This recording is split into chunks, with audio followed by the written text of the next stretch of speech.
Discover our collection of handcrafted candles. That's right, every product is thoughtfully created in small batches free from harmful toxins for mindful everyday indulgence. Our candles are hand-poured in coconut soy wax with natural wood wicks, offering a long-lasting burn and rich fragrances. Create a cozy, safe ambiance for your home with candles from Alley Rose Fragrances. First-time customers use the promo code InsideEdge20 to receive 20% off your order. AlleyRoseFragrances.com, proud sponsor of the Inside Edge Podcast Network. Find us on InsideEdgeNetwork.com for the latest information on your favorite shows, personalities, and network partners. Plus, guess what? We have a merch shop. That's right, we have network polos, t-shirts, champion jackets, hats, and bottles. Rep the network. Every purchase supports independent sports and entertainment media. Use the QR code on your screen right now to check out InsideEdgeNetwork.com. That's InsideEdgeNetwork.com.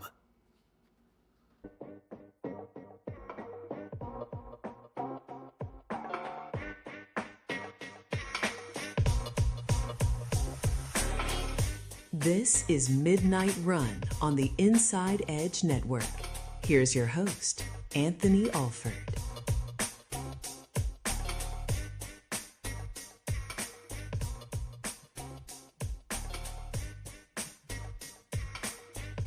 Hey everybody, welcome to Midnight Run here on the Inside Edge Network. We are live. It is 12:02 in the morning here on Midnight Run. I'm in a much better mood compared to last night because we're not following a Cavs game. It's just a fresh night. Hopefully I'll be in a better mood this time tomorrow night.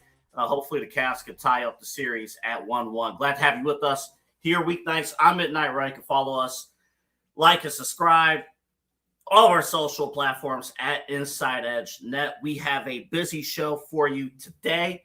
Later in the show, we're going to debut our new segment, Midnight Conversations. That's going to be a lot of fun. And also coming up, how much money would you put down on the Cavaliers winning an NBA championship right now? I know things seem to be at its lowest. We'll talk about that coming up in about 20 minutes. But I am so excited. During my broadcasting career, I have had the opportunity to work and become friends with a lot of people, a lot of great people across the way. And for, I think, 2.5, almost 3 years, I had an opportunity to work at 92.3 The Fan here locally in Cleveland. And one of the people who works there, who does a phenomenal job, you hear him on Saturday mornings, you hear him across the way on 92.3 The Fan. You also hear him on Locked On Browns. My guy, I'm so happy to have him on live here at 12:03. My guy, Spencer German. He is on with us right now. Spencito, what's good? Good to hear from you again, buddy. Double A, it's good to hear from you, man. I was glad to see you texting me. I'm glad to see what you're doing with yourself since I know you left the station. I'm glad our paths crossed, and I'm always happy to do stuff like this, man. It's good to catch up with you a little bit. I appreciate it, man. How are things going just overall with family? I know you got a young one at home. I'm always appreciative when anybody can do an interview at this time of the night. Well, maybe not unfortunately, but I've kind of learned to live this at this time of night. I'm often up getting work done anyway, so when you sort of told me the time, I didn't necessarily plan on being on live, but it worked out tonight where I knew I was going to be up working on some stuff. So yeah, man, it's nothing new for me, but doing pretty good. You know, it's always, you know, every day's an adventure when you have a kid at home. So you know, I make the most of trying to make it work with career and family stuff the best I can. But yeah, man, I have no complaints right now. Everything's good. Oh, all good, all good. And I was just trying to think. I'm like, man, I don't know if this man ever sleeps because then you know you're working 7 days a week. I hear you on Saturday mornings. You or Earl the Pearl on 92.3. You guys do a great job. I almost wish Keith could let you guys call it "Wake Your Ass Up" with Earl and Spencer, but it's okay. We'll let that slide. Well, what we're not going to let slide is what happened, with game one in particular with the Cavaliers. And really just overall this entire postseason. I mean, just an overview. has this postseason so far for the Cavaliers, in your mind, has it aligned with what you have thought was going to happen with this team, or are they performing below your expectations? What are you seeing that's wrong right now with this Cavs team, just as an overview? Yeah, it's a really good question because if you just look on the surface, AA, like I think most people would say the Cavs were a championship caliber team, or at least that their expectation should be a championship caliber team. You know, you make the trade for James Harden because you're trying to push all the chips into the center of the table and feel like you're in that you're maximizing that window that they have right now, which makes a lot of sense. But you know, it's funny, like going into the playoffs, I kind of felt like, and I mentioned this on 92.3 at one point, you know, I wouldn't be surprised with really any outcome for this team because yes, like on paper, they're an immensely talented basketball team. James Harden, even at 36, like still a guy that can contribute to this team in a meaningful way. You know what you have in Donovan Mitchell, Evan Mobley, it feels like is finally starting to look really comfortable in the role that he plays and doing some really impressive things. And the rest of the roster, like you've changed out some pieces and parts along the way, but you're supposed to have kind of a deep group, and yeah, like you should have championship aspirations, but at the same time, the flaws that we saw in the regular season were things that I think were too glaring to ignore. Like there was from the beginning of the season, and you could argue or early on, like injuries played a role in it, but you're talking about a group that energy was always a question. Getting back on defense was a question. Guarding the perimeter was a question. Like the problems that they had lasted through the entirety of the season. And I kept saying, like, all it's going to take is some matchup that can take advantage of those things in the postseason, and this team could absolutely lose. And it depends on where they fall in terms of the bracket and who they play. So to see them, I will say, like, I thought when they were up 2-0 in Toronto that series would be over pretty quickly. But to see them struggle the way they did and have to go 7 games, I wasn't surprised by that necessarily, because I kind of felt like this team is very volatile. They can absolutely win a championship, especially in an Eastern Conference that feels like it's very wide open. But I also think, like, if they're playing the brand of basketball that we've seen pop up throughout the regular season, and the thing that had us kind of questioning how good they could be, we've seen some of that throughout the playoffs already. And I think those bad habits have kind of left the door open on the possibility that they could lose at any time. So, you know, that's a long way of saying I wouldn't have been surprised if they had lost in the first round necessarily, because I knew this was a volatile group.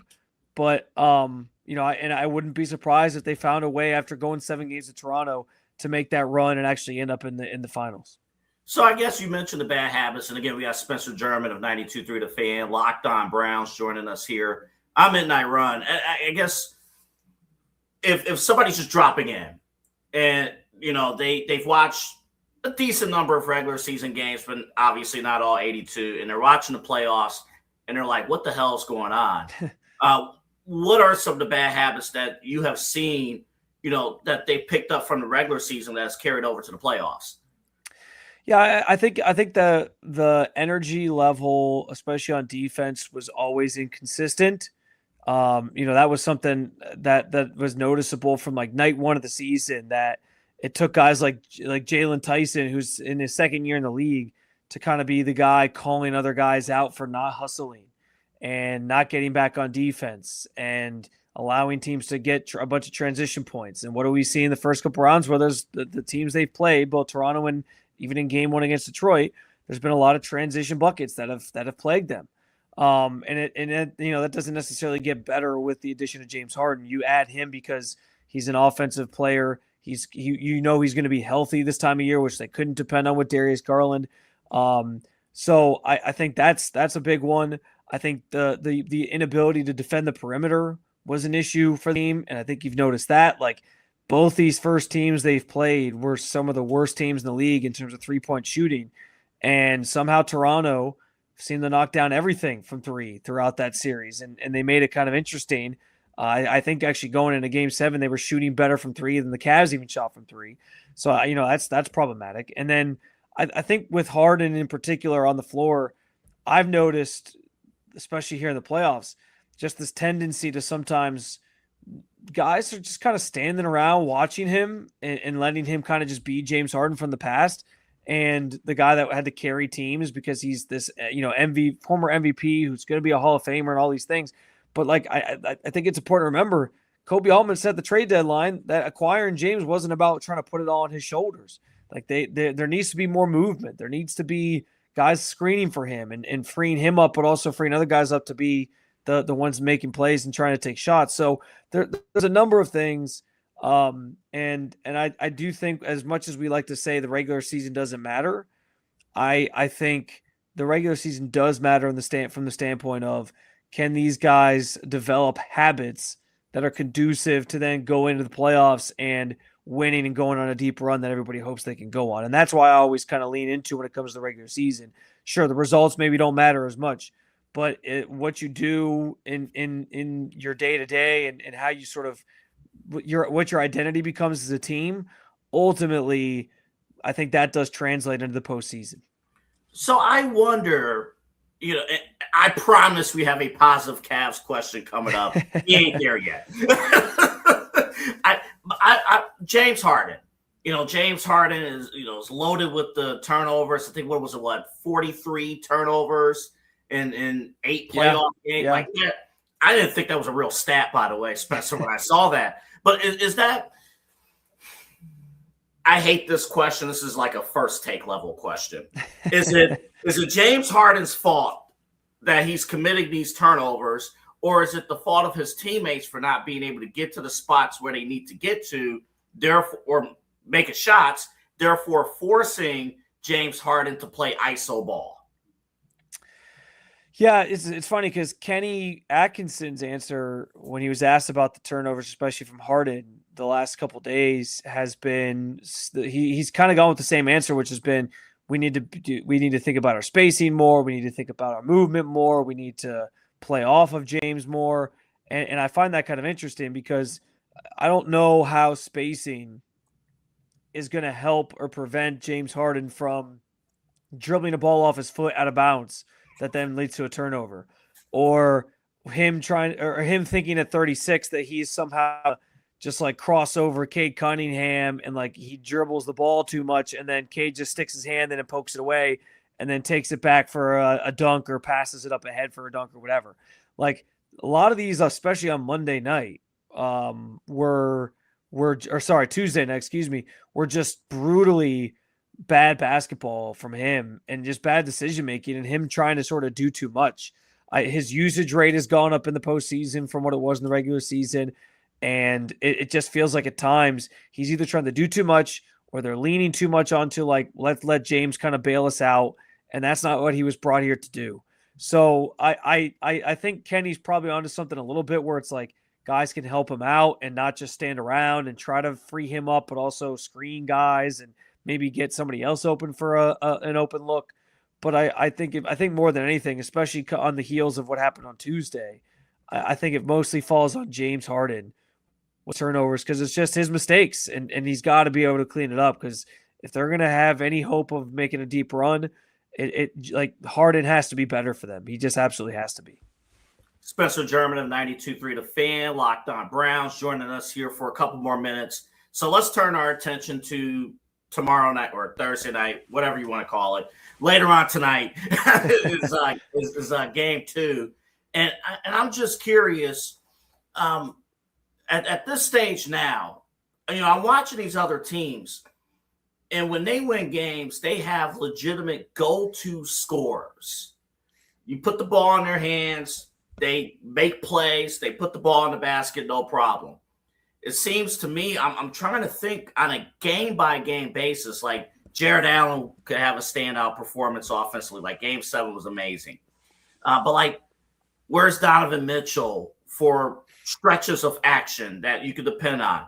I guess in order to get a W, especially on the road, which player on our team, on the Cavs, can we turn to and say, hey, we're going to put the ball in your hands and you can create plays, you can put the ball in the basket? I think that's supposed to be Donovan, to your point. And I'd love to know what's maybe gone through his head these first 8 games he's played. I will say this, like I think the Toronto series, Toronto is just that's a tough matchup for Donovan because they are so wing dominant in their roster construction. They have a lot of long guys, and they were just sending 2 guys up top and saying and kind of bracketing Donovan and saying, all right, make a decision. Are you going to try to dribble around us? We're not going to let you. We're too long. Are you going to try to pass around us? We're going to get our hands up and knock those passes down. Donovan loves to split double teams. It's part of his game. There was a couple to split double teams, and he turned the ball over because the Raptors were just so good at slashing at the ball and getting it out and all these things. So I do think that matchup just left him kind of flummoxed when it comes to how to attack it, how to work around it. I just think they were really that team's really well equipped to defend what Donovan does best and what this Cavs team does best. I think in this Pistons series, and I do think you saw it a little bit on Tuesday, he was able to get downhill and kind of get to the basket a little bit more. But for some reason, he had like the 5th most usage on the team in the second half or something like that. I think it was and I think some of that sort of falls on James Harden and what we just talked about. Like he's just trying to do too much, I think, at times.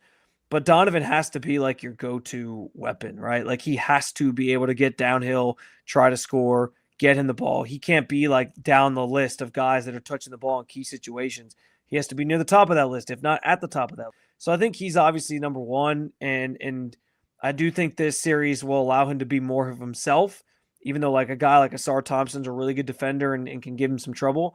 But I think the other, and obviously James has a role in that as well. But I do think Evan Mobley is the other person I sort of look at and say, good things have happened through this playoffs and for this Cavs team when he touches the ball. They have to get the ball in Evan Mobley's hand. His usage certainly has to be up. He only had, I think, 23 touches in the mid-court or the half-court, on Tuesday night. And that's too low. Yeah, like he has to touch the ball more. He has to. Like I saw some people trying to criticize Evan Mobley for the other night. I was like, that's not his fault. Like he had 14 points. He made the most of when he was getting the ball. But like he needs to touch it more when it comes to trying to be a scoring threat and getting him involved. And that's not always on him because guys like James Harden, guys like Don, who are the facilitators of this offense, they have to get him the ball. So I do think Evan is pivotal to everything the Cavs want to accomplish. And they got to certainly get him more involved than he was on Tuesday night. All right, Spencer, I can't let you go without a Browns question, Representative Locked On Browns. So 2 questions for you. One of them might piss off people. Let's start with the one that won't piss off people. Talk about the draft and what the Browns were able to do with the draft. What were your biggest takeaways from their draft strategy? Yeah, at first, I was, I don't want to say like stunned, but I was a little shocked because Andrew Berry talks so much about not being crippled by your needs that it ended up being like the way the first round played out was, hey, we're going to get our 2 biggest needs taken care of on the offensive line, a tackle, and then double down on wide receiver the next 2 picks after that. So I was kind of surprised that it played out that way. I thought for sure, like when they traded back to 9 and Caleb Downs was still there, that they were going to take Caleb Downs just because he was the best player available. But they ended up going with Spencer Fano. I think Fano has a chance to be really, really good. I know we always make a big deal out of the arm length thing, but his athleticism is undeniable, and he even talked about that afterwards. Like, I don't think it has to be a hindrance to me because I'm a pretty good athlete, and I think there's a real good chance that he could become your left tackle of the future and lock that spot down like everyone's kind of hoped because he looks really good. So I liked that pick. There's maybe tackles I liked as much or up there more than Fano, but I was okay with Fano from Jump Street as the pick if that's who it ended up being. And then a receiver, like I had some questions about Casey Concepcion and the drops and all those things in college, but I think some of those, if you go back and watch the tape, weren't even his fault. Like the quarterback play hindered him at times. So I ended up overall liking the thought process on that pick and getting a guy that you just ball to and can make plays. Denzel Boston's kind of the opposite of Casey Concepcion, so he fits really well. And as you kind of played out the rest of the draft, it was clearly bolstering the offensive line. Andrew Berry got 4 guys in the first 4 picks he made that all at one point were considered like first round graded players by different teams or different draft analysts. So I think Angeberry did a great job. I think he came away with another good draft class. I always like to preface that with the idea that, listen, they got to go out and play first. We don't know anything about these guys. I think value-wise, we can say it was a good draft, but we have to see them first. But yeah, like I think there's a lot to like about the class they came away with. The fact that it addressed needs, set this offense up for success, and to potentially find out the answers at quarterback that everybody kind of wants, because there's finally a group around that position that seems like it can support it and uplift it. So we'll see how that all shakes out. I also will say the Parker Brailsford pick is interesting because I wonder if he's going to compete for the starting job and if that sort of plays a role into what this offensive line looks like. So, yeah, but in overall, I think everyone who's raved about Angeberry's draft class was right in doing so. I think he did a good job getting value on guys that have a chance to contribute pretty quickly here. So my last question. Is he building are the Browns building an office for Shedeur Sanders or Deshaun Watson?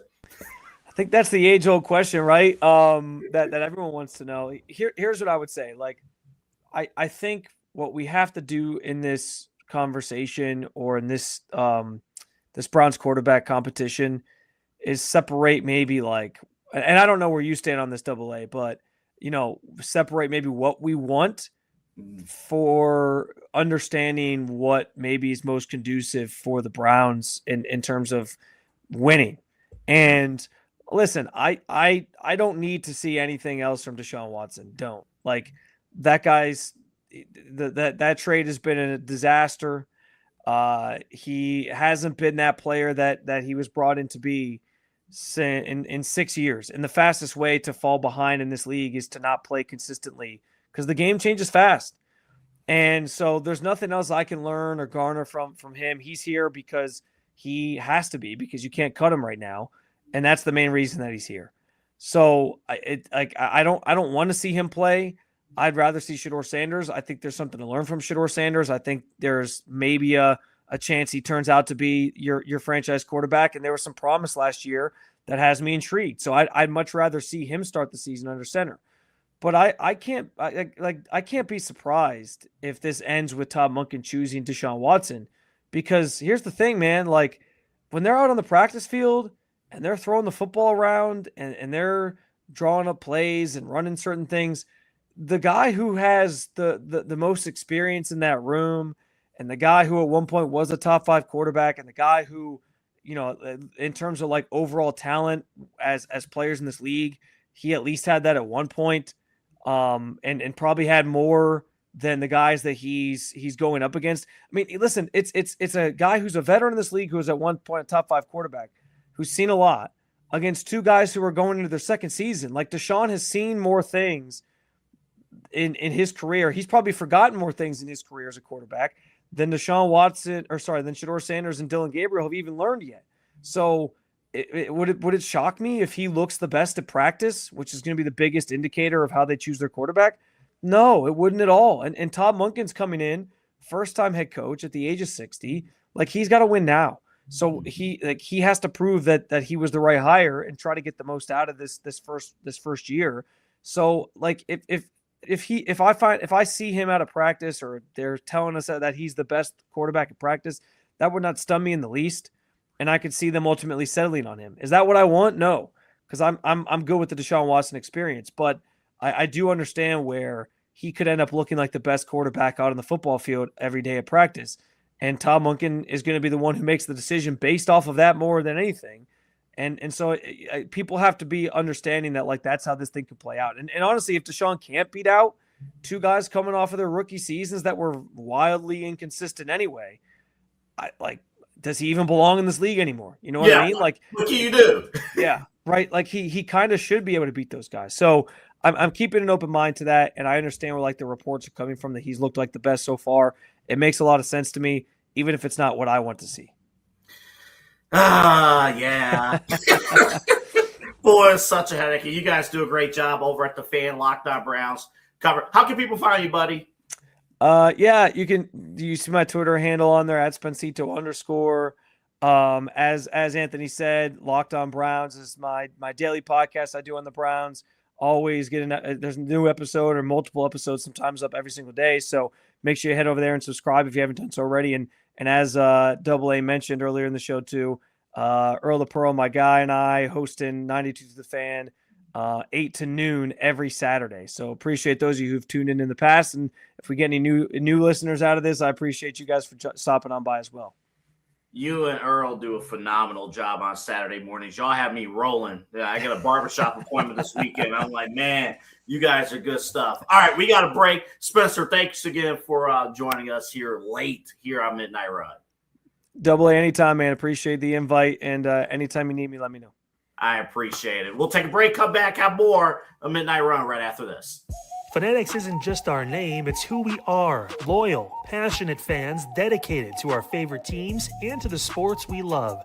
That's why we're honored to be able to offer fans the world's largest collection of official sports apparel and sports jerseys from all leagues, teams, and players you love.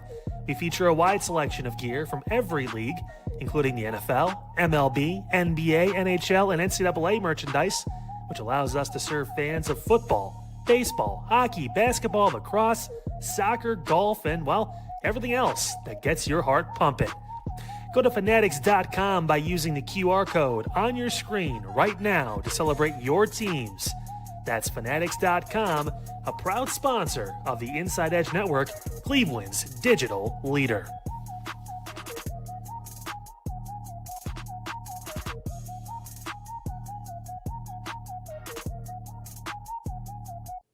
Hey everybody, how's it going? Chad, Brian, Eli Moon. We just finished up another episode of Inside Edge Primetime here on the Inside Edge Network, and it was a great episode. If you missed it, you got to go back and check it out. We obviously first paid our respects and honor to Ted Turner and John Sterling, who both passed away this week.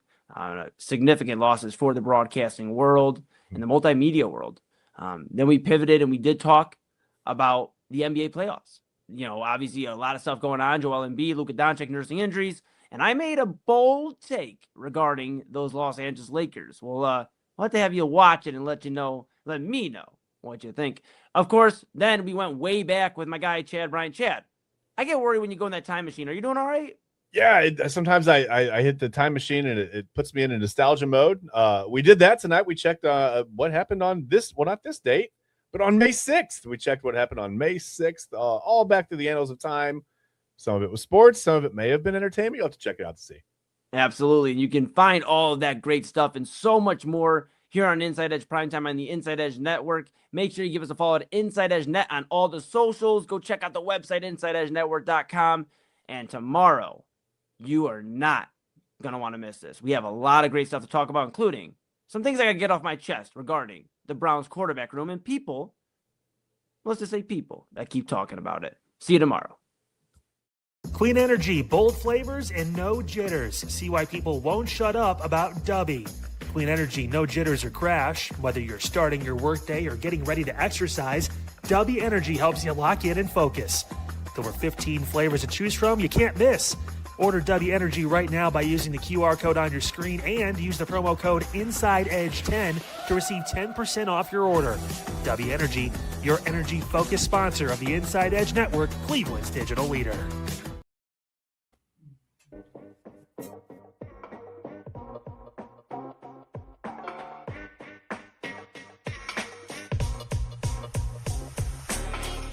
This is Midnight Run on the Inside Edge Network.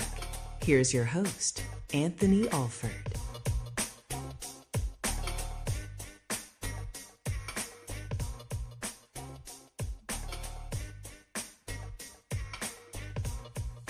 Want to thank Spencer German from 92.3 The Fan and Locked On Browns for joining us.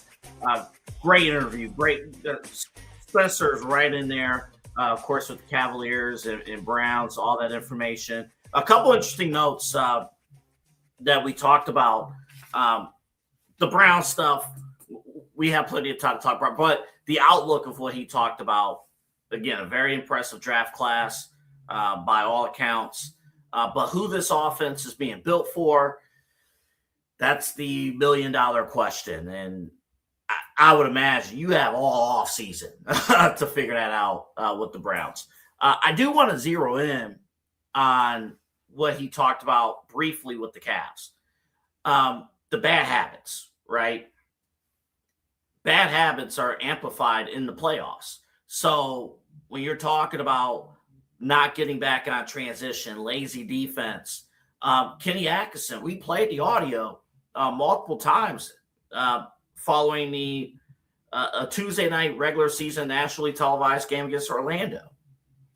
The Cavaliers, throughout the regular season, thought, A, we can continue to make these mistakes as long as we're outscoring our opponents. We could shoot our way back into ball games.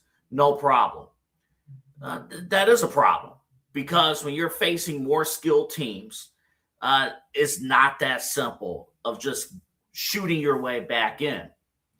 In a weird way, though I'm very happy that we won the game and moved on in the playoffs, I kind of did not like how Game 7 played out in terms of habits because they came out slow in Game 7. They were down by 10. They had lazy defense. Thank goodness for Dennis Schroeder for saying something to Donovan Mitchell. And they went on a scoring run and got back in, but you still saw some bad habits there in Game 7. So here in Game 1 of this Detroit series, slow start. I mean, Donovan Mitchell got going early, but then Detroit went on a run. So again, slow start. And all of a sudden, you're down double digits. James Harden, no matter, and I love what Spencer had to say here. Yes, teammates may not be getting to their spots. Yes, the spacing might be an issue. Yes, things are happening on the floor that shouldn't be happening. But spacing has nothing to do with James Harden dribbling the ball off of his foot. Spacing and his teammates not being in the right spots has nothing to do with the ball just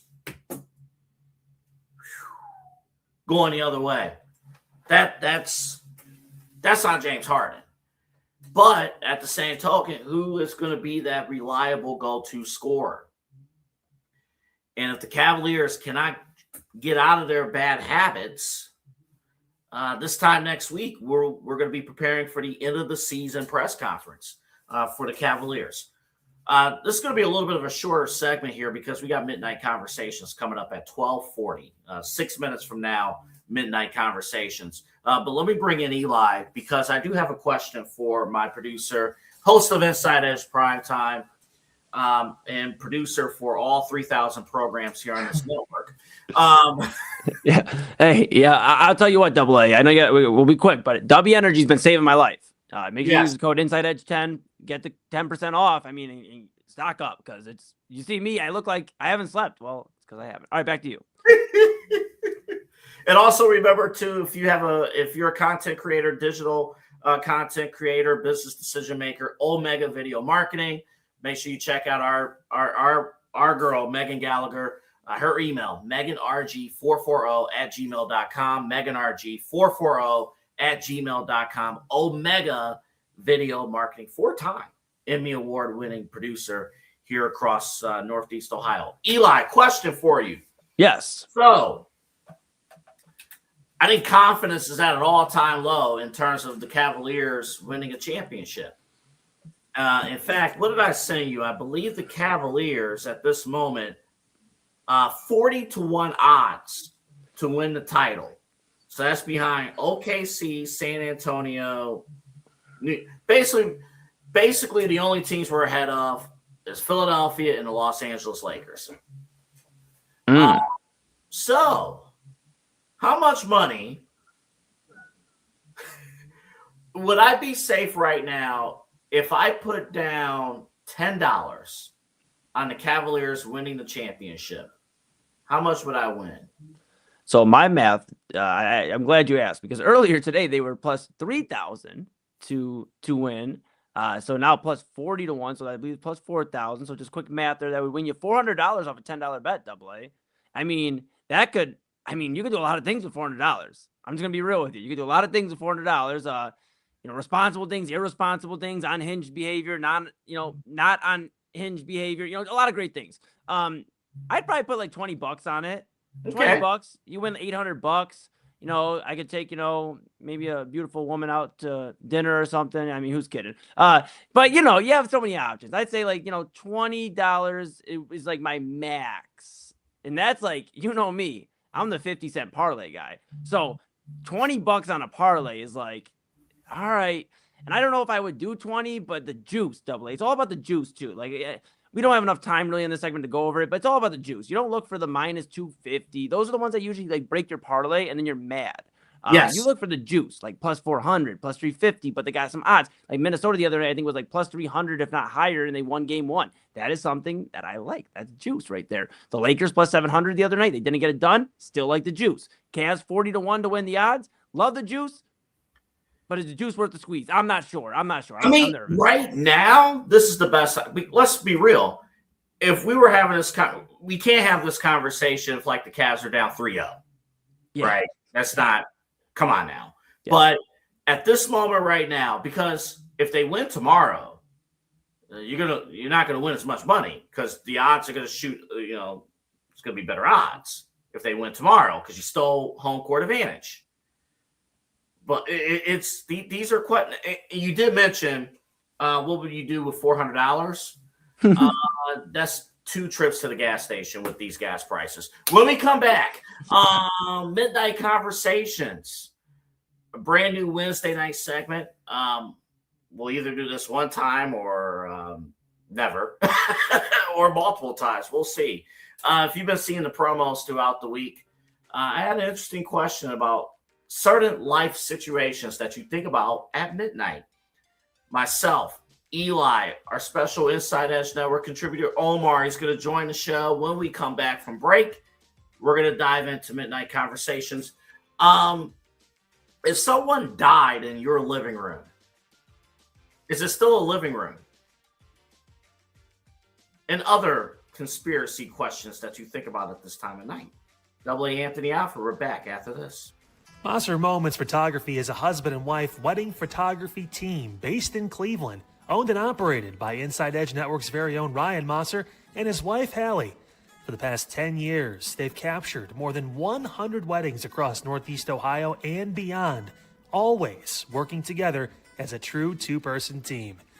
Their style centers on authentic, emotional storytelling, documenting the real moments between two people in love and creating images that feel natural, comfortable, and true to the couple.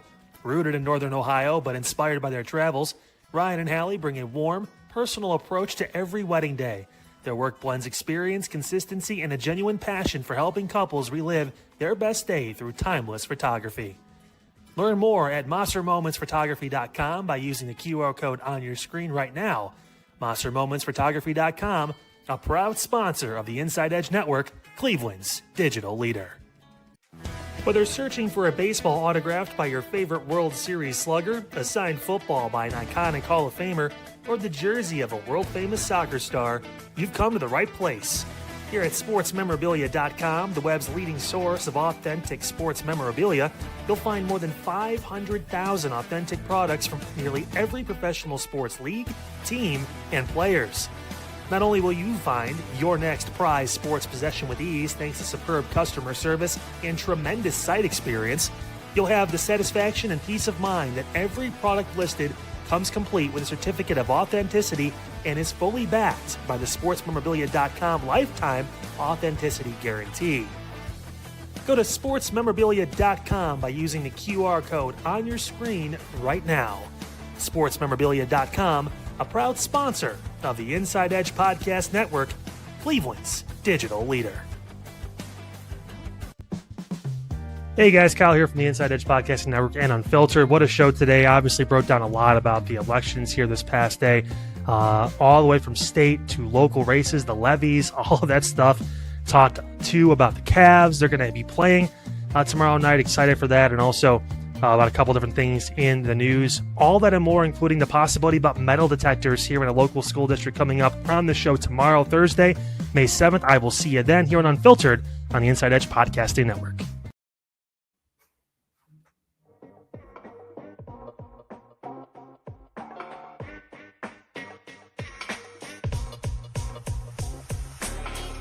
This is Midnight Run on the Inside Edge Network. Here's your host, Anthony Alford.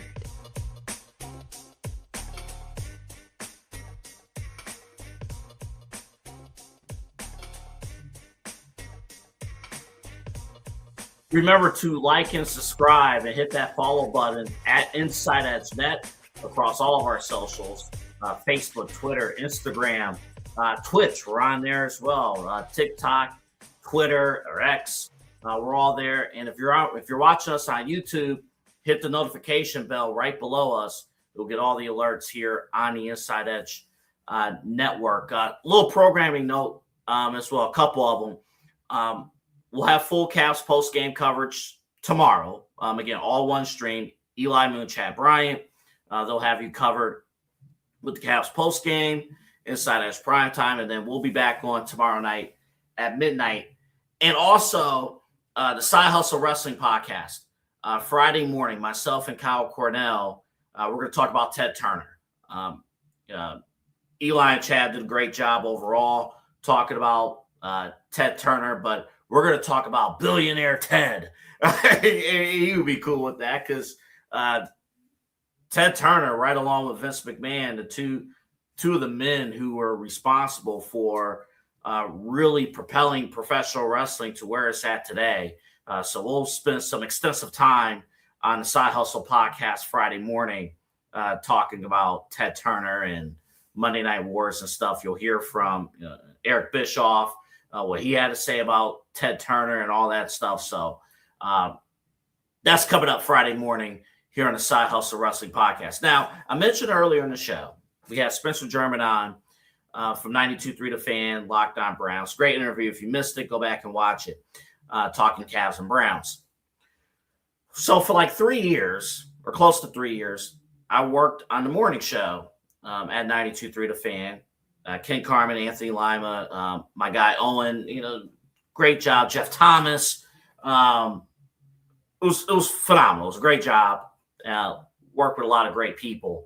But obviously, that was like early in the morning, up at 3 a.m., getting myself ready to go. And I've never really stayed up this late that often, ever. So when I first announced to our team here at the Inside Edge Network, hey, I'm going to do a show at midnight. Are you okay, Double A? Are you good?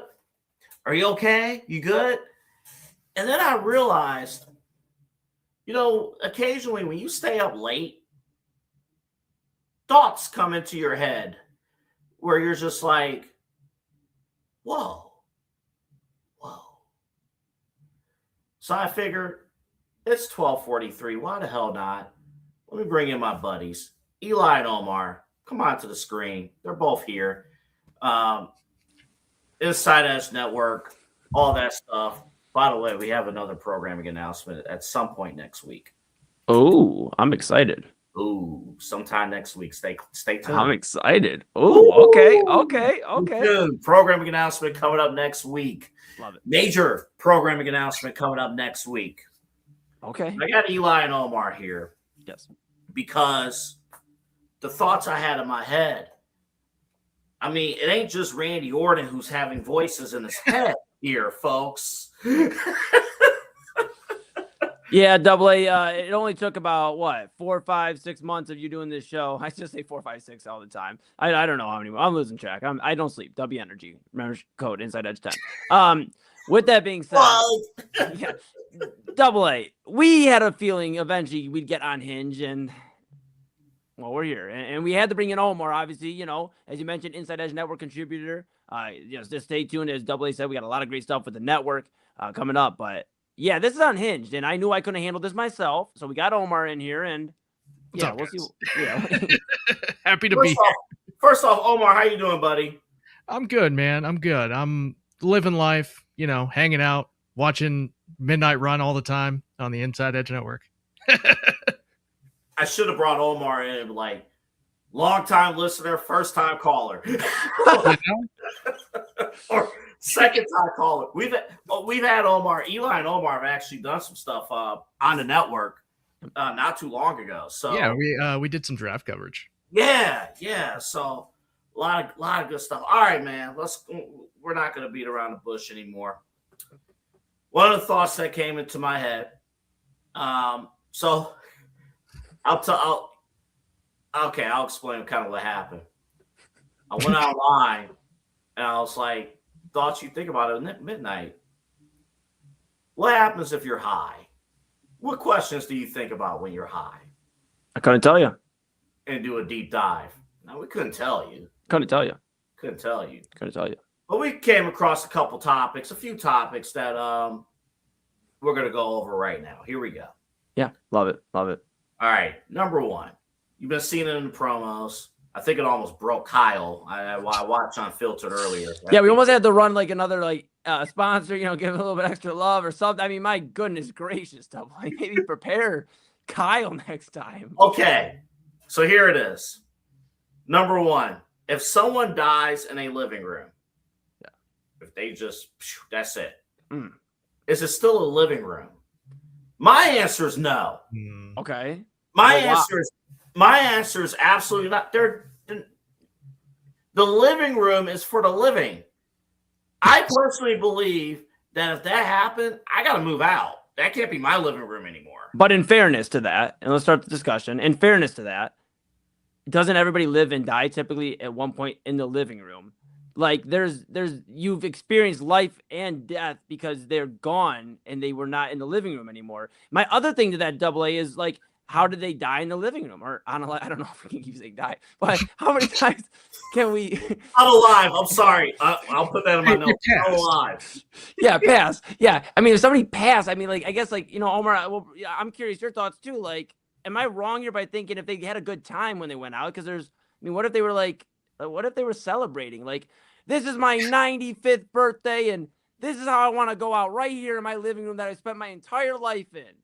They're blowing birthday cake candles out, and you can't say there's more life than a 95-year-old celebrating in their living room they've been in their entire life. Double A. So I think that we need more context. Omar, am I right?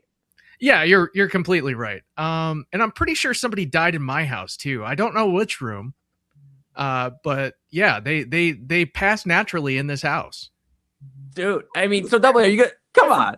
But there's my house is also haunted, by the way. I figured. You should have to add that part. We figured when you said the first part. I can confirm. I didn't want to say nothing, but I can confirm. But I'm not saying the entire house, right? I'm not saying it's like it all ends at a hospital or anything like that. I'm just saying, okay, Eli, I can listen to what you said though, right? Yeah. I guess you're living it up until it's done.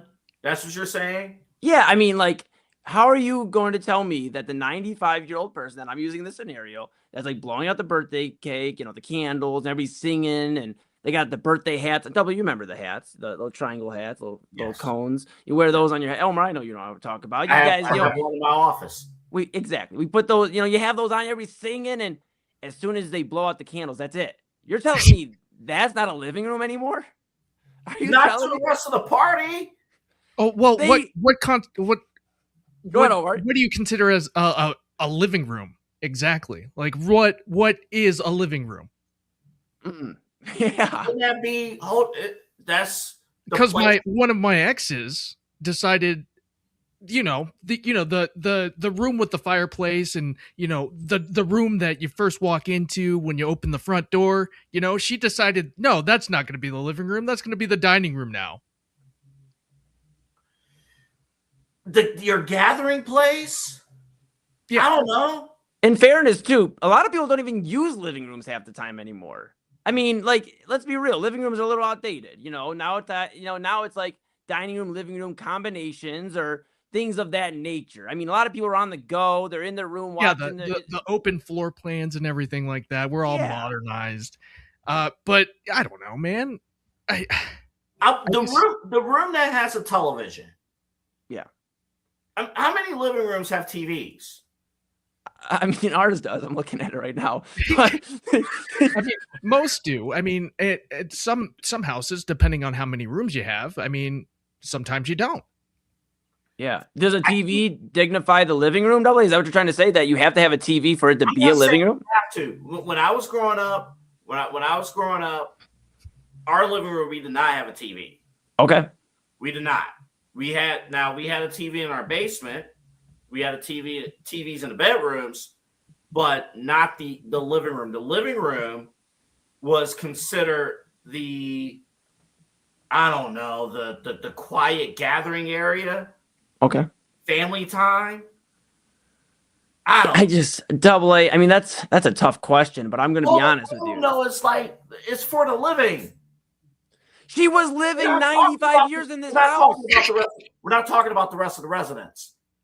We're not talking about the rest. Like, okay, if something happened in your bedroom, okay, there's still a bed in there.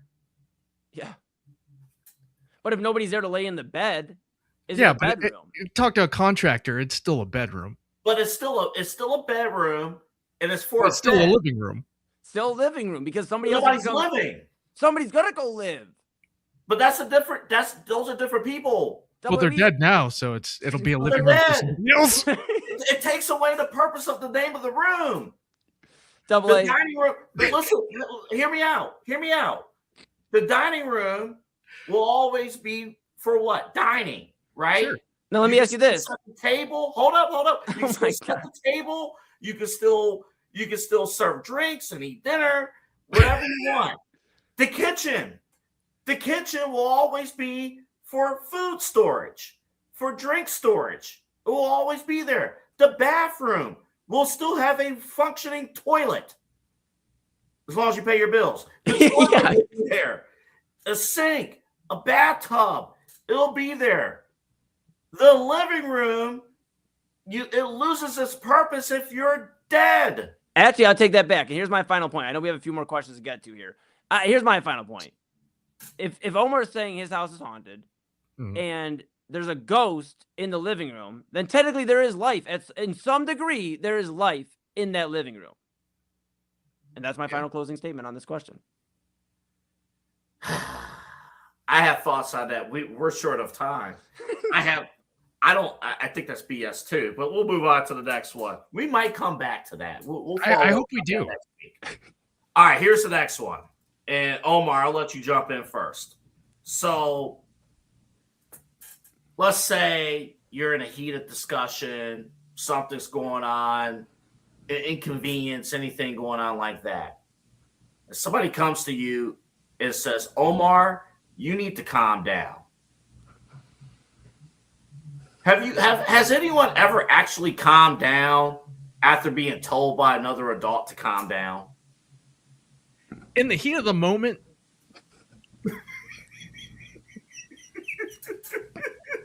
I don't think so, brother. No! I don't think so. Especially if it's your significant other. Oh God, no. You better not utter those words. Yeah. And the funny thing, Omar, too, is like I'm guilty of it.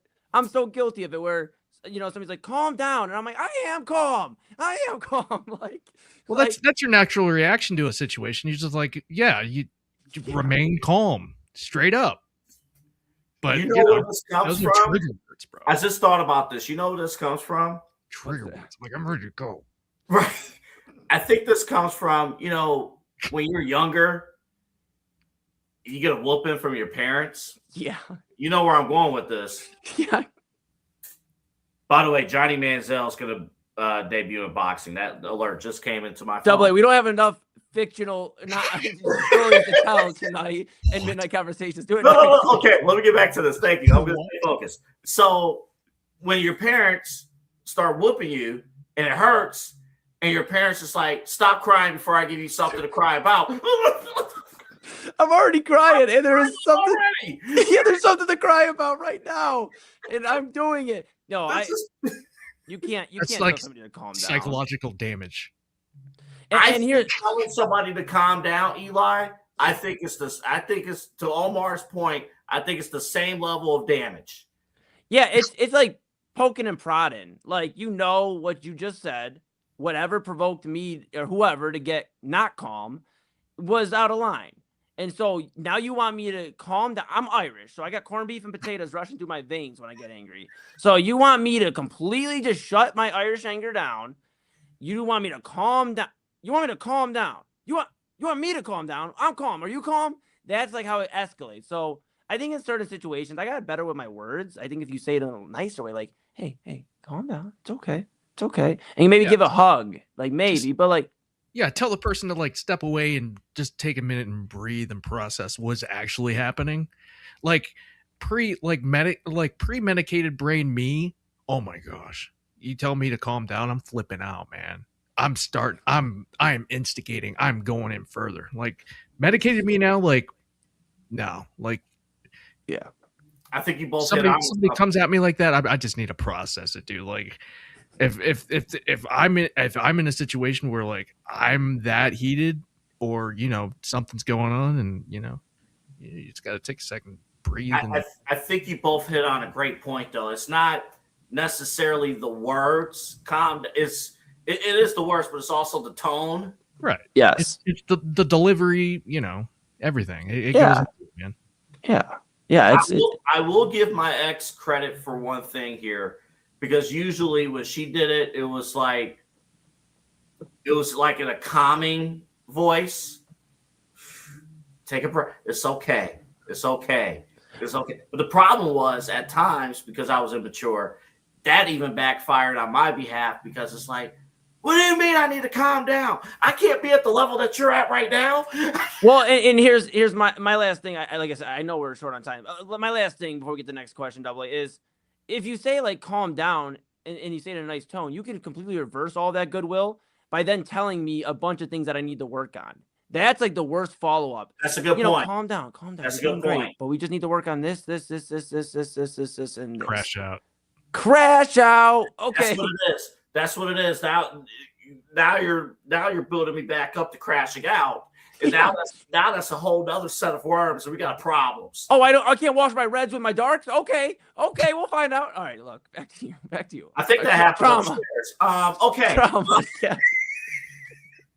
You need a condom. We could do a whole episode about never mind. Next one, real quick here before we wrap. Eli, this is actually up your alley. This is the one you wanted to keep. Yeah. Eyebrows. Do you consider eyebrows to be facial hair? This is a tough one, man. This is a real tough one. We went over this last night in our post-show meeting. 24 hours later, I'm still. Where are you at with this one? Yeah, it's tough. I'm curious Omar's thoughts on this too. It's like, because I have a decent beard, I have a decent mustache, so I'm not really struggling in the facial hair department. But I mean, if I were, because I'm debating cutting the long hair and maybe tuning up, I might go babyface Moon for the first time in a long time. Then would I then have these guys, like two mustaches that are considered eyebrows on my eyes? Like, it's technically, Double A, let's just break it down here. What is facial hair? It's hair that's on your face. Yes. These things are on my face. And yes. They got hair on them. Yeah, they got. So that, wouldn't it be facial hair, Omar? Like, that's facial hair. It's just Are you told, Omar, you got to be clean shaven? So does clean shaven mean you need to be naked up top too? Well, I think there's a distinct difference between beard hair, like everything down here and everything up here. Right. Mm-hmm. And they are kind of little mustaches on your face, as Eli alluded to, but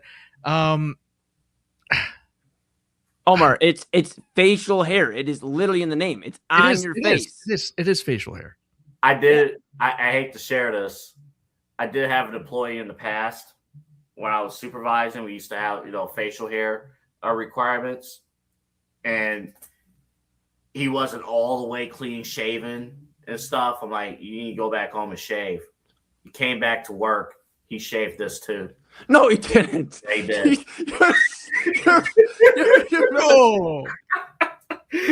We looked at him. We looked at him. It's like, are you new here? Bro, I knew we were gonna get on Hinge. Are you new here? Do you need an application? Double A. And we let him work. Hold up. And then we let him work. All right, cool. We let him work. And then, like, an hour into his shift, he was like, my face is itching. I'm like, put some shaving cream or some aftershave. You didn't put aftershave. Because, okay, if at my previous place of employment, way back when, yes, Cedar Point, if you did not shave, you obviously couldn't go home and, get your phenomenal razor, 4-bar, 5-bar, 5-star razor. We had your classic 1970s 2-bar razor. So that's just hurting. So this dude shaved this. Double, you probably intimidated him. You probably said, I want all your rules. I want all your facial. We would get write-ups we would get write-ups if we did not enforce the shaving policy. But you maybe should have specified. I didn't think I had to. I mean, honestly, yeah, you really don't have to. He could go see the other employees who are also clean shaven with their eyebrows still attached. Like, what? The only other I think he did it as a statement, Eli. I think he did it as a statement. He's like, I was going to say that's the only thing. Are you happy now? Are you happy? The only thing I can think of, Doubly, I know we got to put a bow on this in a second. That's the only thing I can think of. That's a fashion statement. That is a fashion statement. I will say this. If I do shave the hair and the facial, this doesn't count as facial hair for that moment. This doesn't count. You will not see eyebrowless Eli Moon. I won't. I love y'all, and I love everybody out there too much to do that to them. My question, though, and then we're done. Okay. I promise. Yeah. So if you're teaching somebody how to shave, and they get a razor for the first time, and they didn't do any studying, and they go up here first, when do you stop them? If you start, it's over. It's over. You gotta finish the job. I think the employee did it as a joke at first. It's like here, and then it's like you can't be walking around with a half-ass eyebrow. Looking like Dwayne The Rock Johnson raising his eyebrow. Come on, Double A. Oh my goodness. Can you imagine? Bro was probably like fixing his edges and then just like, yeah. That has happened to me before too. Oh, dude, it's a scary moment. There have been adjustments made with facial hair because you try to get the edges and stuff, and you go a little too far. Dude, I've had some scary situations. I've had some scary situations. Just talking about losing hair. One time when I was still smoking cigarettes and I had the long hair, I forgot to pull my hair back, and I lit the lighter, and it started smoking on my hair, and it started going up this. And I caught it luckily, and I just started like tapping it out like Michael Jackson did in that Coca-Cola commercial. But I was in trouble, pal. I was in trouble, guys. I got it out in time. Luckily, I still got the long hair. This is like the second rendition of it, but. Yeah, make sure if you're a smoker, you're smoking cigarettes, or as Double A said, I guess if you're at home and because you're not, you're rocking at home, so you can do whatever you'd like. If you're indulging at home, make sure if you have long hair, pull your hair back. Don't catch your hair on fire. Come on. Let's talk about fire safety now. That's next week, Omar. Don't tell us that we're not an educational service. We're done. That's the first installment of Midnight Conversations. I don't know if we're doing this again. We'll do this again. There's like 50 of these we need to do. We'll do the soap thing. So next week, now I can't even stop touching this. Don't shave it tonight. I know it's gonna bug you now that you think it's facial hair. Now this is bugging me. Oh man. All right, question to think about for next week, and we'll have a few more. So let's say you drop the soap. Oh, wait, pause. Let me rephrase that. Whoa. Don't drop that thun. Hey! Okay. You drop the soap in the bathtub on the floor. Is the tub clean or is the soap dirty? I don't know. I got to think on that one. Yeah. Also, if my personal favorite is water, is water wet? Double A, we're on Hinged, pal. We've made it. We're on Hinged officially.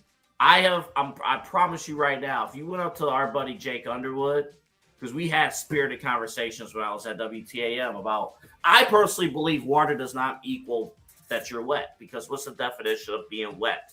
Double A, I love you. You should put a bow on this because What's we're the about to get into definition a of water. being wet? No, don't do it. Don't What is do it. the We'll go till definition of 2. being wet? We'll go till 2. I swear, we'll go till 2.